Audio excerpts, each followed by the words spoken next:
এই দেখো বন্ধুরা, আমাদের ঘরে নতুন অতিথি এসেছে। কালকে একজন আমাদেরকে দিয়ে গেছে এটা।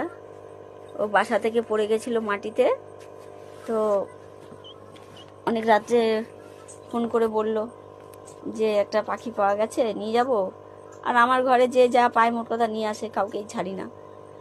যার আয়ু যতদিন, দেখা যাক। আপাতত এ তো দেখছি একটু সতেজ হয়েছে কালকের থেকে। একদম মানে নিস্তব্ধ হয়ে গেছিল পুরো।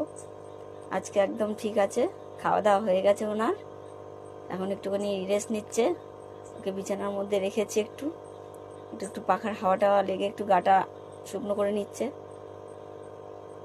তার ঘুমও পেয়ে গেছে এর মধ্যে। ওর খাওয়া আর ঘুম, খাওয়া আর ঘুম, এই তো হচ্ছে ওর কাজ এখন। আর কোলে নিলে, হাতে নিলে হাত কিছুতেই ছাড়বে না, সারাক্ষণ হাত জড়িয়ে থাকবে। একদিনেই এই অবস্থা, জানি না